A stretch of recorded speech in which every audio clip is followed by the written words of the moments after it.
Morning students. As you know, in your previous class we had done your present indefinite tense.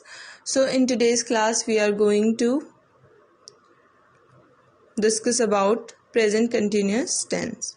Okay, so let's take a recap of present indefinite tense. Present indefinite tense provide no info about the work is complete or not, right?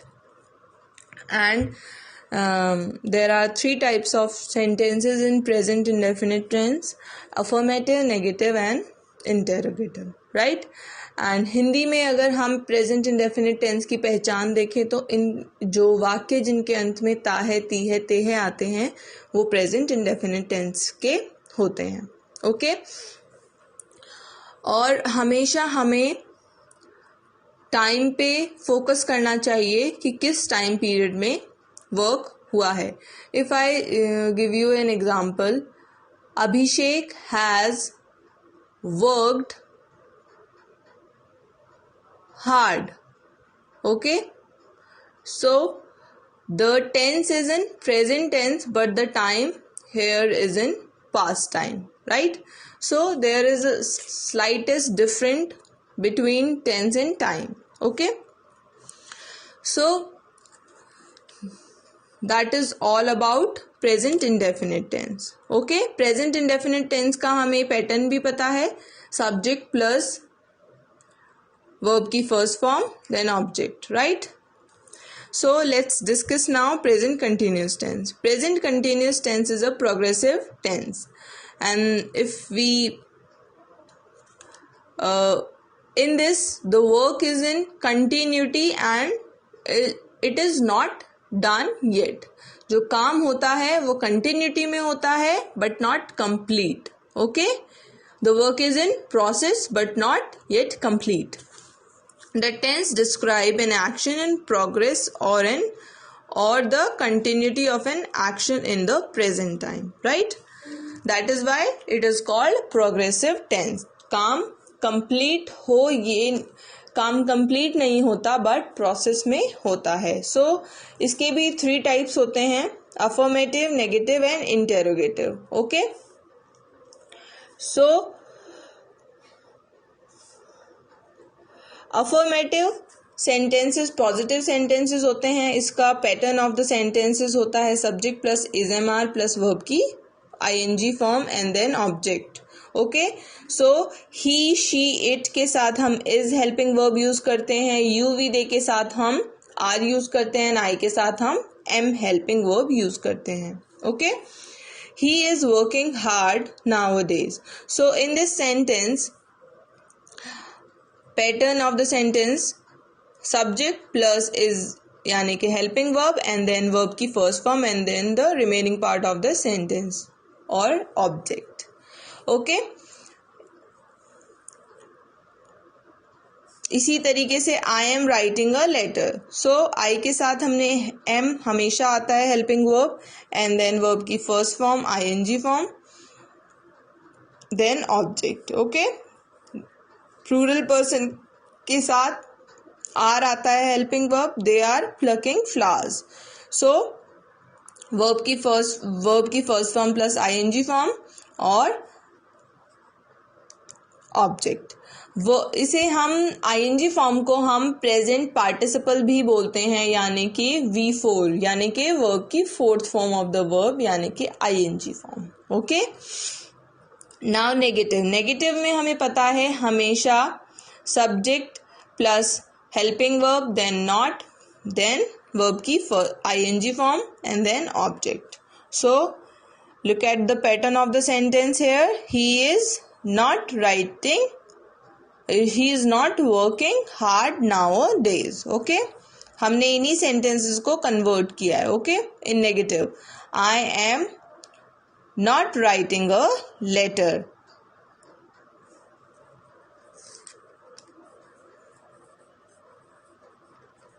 They are not plucking flowers. Okay, अब interrogative sentences देखते हैं. Interrogative में सबसे पहले helping verb then subject plus ING form and then object and last में question mark most important. अगर WH में हमें बनाना हो इन कंटिन्यूस तो पैटर्न ऑफ द सेंटेंस इस तरीके से होगा, WH plus helping verb, then subject plus ing form, and then object, and last but not the least question mark. Okay, so here is one example. What are you doing in the room? So in this sentence you can see the pattern of the sentence is WH word, then helping verb, then subject, and then ing form and the object. Okay, one more example. Why are you going there? Okay, so same WH, then helping verb, then subject and ing form and then object. Okay, one example with helping verb. Are the girls reading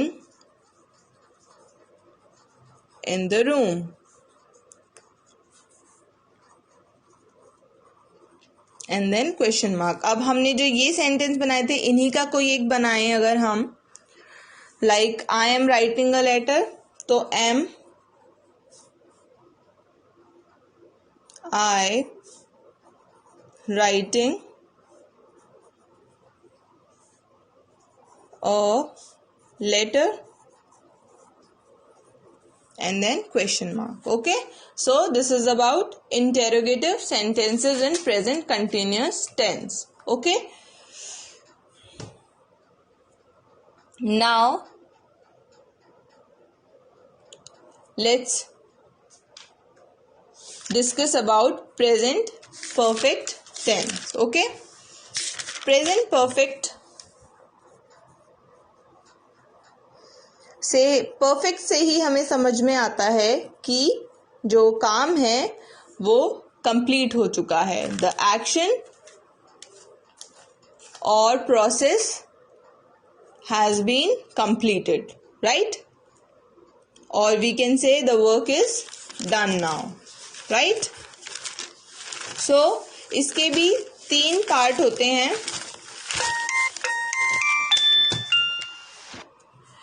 present perfect में जो work और action होता है that is completely done. Okay,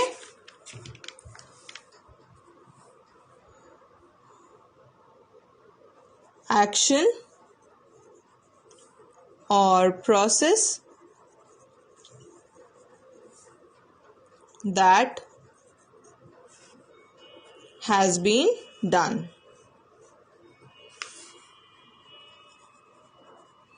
okay, so इसके भी 3 parts होते हैं। Affirmative, सो पहले हम अफर्मेटिव के बारे में बात करेंगे। Affirmative sentences in perfect tense. Okay, affirmative का जो पैटर्न होता है, रूल होता है ऑफ द सेंटेंस, वो कुछ इस तरीके से होता है। सब्जेक्ट प्लस हैज और हैव प्लस वर्ब की third form and then object and full stop. Okay, so present perfect में काम कंप्लीट हो गया होता है, वर्ब की थर्ड फॉर्म यूज होती है। जैसे कि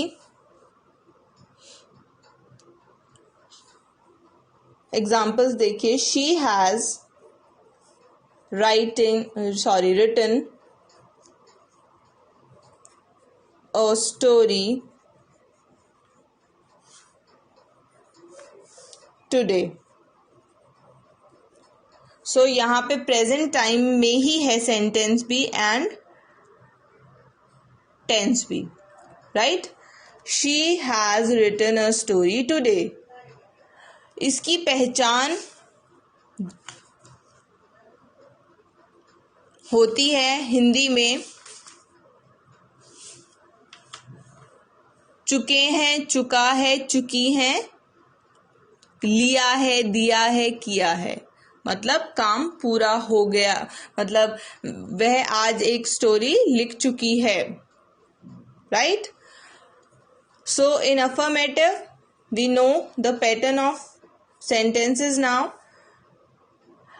हमेशा हैज जो होता है वो हमेशा ही, शी, इट यानी कि सिंगुलर पर्सन के साथ यूज होता है, एंड हैव यूज होता है प्लूरल पर्सन यानी कि यू वी दे के साथ। Okay, so one more example of plural person, they have killed a snake. वे एक सांप को मार चुके हैं। Okay, so this is the pattern or rule of the affirmative sentence. Now next is negative. Negative में हमें पता है कि हम हमेशा हेल्पिंग वर्ब के बाद नॉट लगाते हैं, right. So same with perfect, present perfect tense, rule होगा इसका subject plus has have helping verb plus not plus verb की third form and then remaining part of the sentence. So इन्हीं sentences को convert करते हैं हम she has not written a story today. Okay, वह आज एक कहानी नहीं लिख चुकी है, वह आज कहानी नहीं लिख चुकी है, या उसने आज कहानी नहीं लिखी है। ओके, अब ये they have not killed a snake. Okay, so now last is interrogative.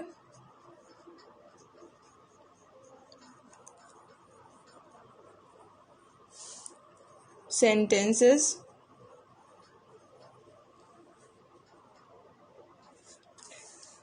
इसका रूल होता है हेल्पिंग वर्ब यानी कि हैज हैव प्लस सब्जेक्ट